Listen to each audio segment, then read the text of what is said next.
In this video, I'll show you how to add columns to your Mailchimp email campaigns to make them look more structured and professional. Once you're logged into Mailchimp, head over to the Campaigns tab and open the campaign you want to edit.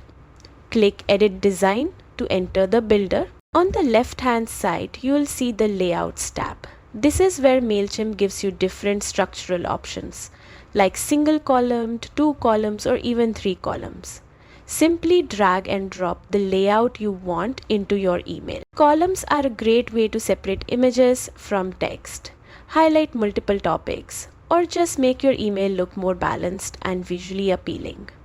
Try to keep your content proportionate across each column and use the layout to guide your reader's eye smoothly through the email. Before sending, preview your design to make sure everything looks clean on both desktop and mobile. A quick check can make all the difference. And that's it. You've added columns to your Mailchimp campaign.